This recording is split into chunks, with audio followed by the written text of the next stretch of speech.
ఇక్కడ పక్కా హైదరాబాదీ ప్లకార్డ్ పట్టుకొని ఒక వ్యక్తి నుంచున్నారు. ఇక్కడికి ఎందుకు వచ్చారో అండ్ దీన్ని సీజేపీ ఇష్యూకి ఎట్లా రిలేట్ చేస్తారో అడుగుదాం.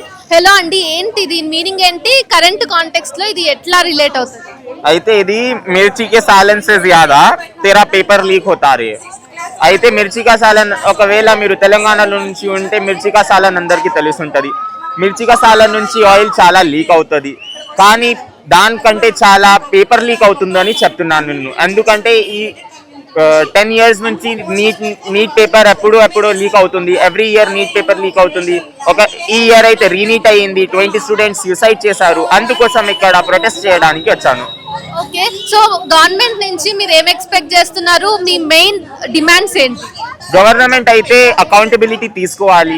ఏం చేయారు, ఏం ప్రాబ్లం అయింది, వాళ్ళే పేపర్ లీక్ చేశారు, పేపర్ ఎట్లా లీక్ అవుతుంది, ఒకవేళ 20 స్టూడెంట్స్ రాసుకుంటే ఎట్లా సెక్యూరిటీ ఉండదు, ఎంత డబ్బులు వస్తాయి, సెక్యూరిటీ ఎట్లా పెట్టించరాదు అని దానికోసం అకౌంటబిలిటీ తీసుకోవాలి. దానికోసం చెప్పాలి అది మా నుండి అయింది ప్రాబ్లం అని.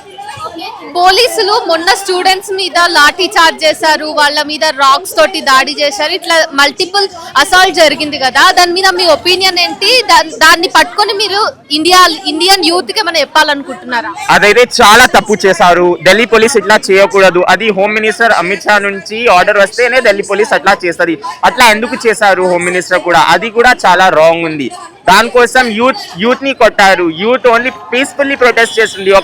ఒక చేతుల్లో రోజ్ ఉంది, ఒక చేతుల్లో ప్రియంబుల్ ఉంది, దాంతో వీళ్ళందరూ ప్రొటెస్ట్ చేస్తున్నారు. వాళ్ళని ఎందుకు కొట్టాలి? అది చాలా తప్పు. దానికోసమే ఇక్కడ నుంచి మేము ప్రొటెస్ట్ చేస్తున్నాం. ఎందుకంటే మాకు ఢిల్లీకి వెళ్ళడం రాదు, మా అటెండెన్స్ చాలా తక్కువ ఉంటుంది. అందుకోసం హైదరాబాద్ నుంచి చేస్తున్నాం. ఓకే, మీరు ఏం చదువుకుంటున్నారు? Are you student or an employee? నేను ఇంకా BDS చదువుతున్నాను. నేను కూడా నీట్ ఇచ్చాను 4 సార్లు.